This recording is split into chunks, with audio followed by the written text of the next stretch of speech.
რუსიძე და სასამართლო სისტემის სხვა მესვეურები ერთ ადგილ გასიებულები იუსტიციის საბჭოში და ჩატკეპნილები სავარძელთან ერთად მიწეპებულები იატაკს მარტო იმიტომ არიან თუნდაც გასაკრიტიკებლები, რომ გამამართლებელი განაჩენი არ გამოდიოდა სასამართლოში.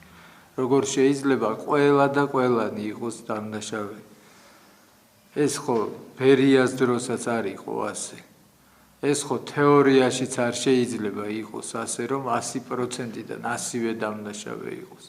და მხოლოდ ის იყოს მართალი, რასაც არჩაკეტილი პროკურორი ან ერთპიროვნული მოსამართლე გამოიტანს. ევროპის ადამიანის უფლებათა სასამართლომ კონტროლის პალატის ყოფილი თავმჯდომარე წამების მსხვერპლად აღიარა. პრეზიდენტ სააკაშვილის მიერ დადგმული პოლიტიკურად მოტივირებული შურისძიება. სტრასბურგის სასამართლოს უპრეცედენტო ვერდიქტი. საქართველოს პირველი მოსამართლე ადამიანის უფლებათა ევროპული კონვენციის დარღვევაში დაადანაშაულეს. ეს საქართველოს ისტორიაში პირველი შემთხვევაა.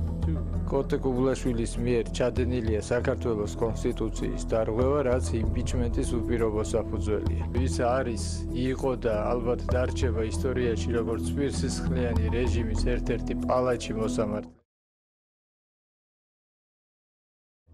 კუბლაშვილთან ერთად სტრასბურგის გადაწყვეტილებაში მიხეილ სააკაშვილს ცალკე პუნქტი ეძღვნება.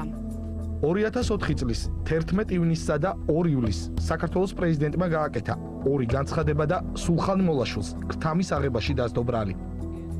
ევროპის ადამიანის უფლებათა სასამართლოს გადაწყვეტილებით დაბნეულია უზენაესი სასამართლოს მოქმედი თავმჯდომარე.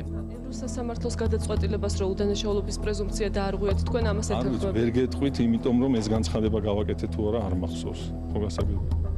მე მქონდა ეს საქმე პირადად ვნახე და არის ზუსტად იმ მოწმეების ჩვენება, რომლებიც გამოვიდნენ იქ. ილაპარაკეს და სხვათა შორის ძალიან დეტალურად დაასაბუთეს ის ბრალდებები, რომელიც ჰქონდა წაყენებული, რაც გადაწყვეტილებაში აისახა.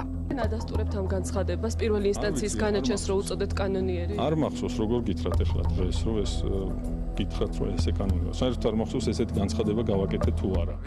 კარგად გავარჩიე იმ ადამიანების ხმა, უშუალოდ იღებდნენ მონაწილეობას ჩემს წამებაში.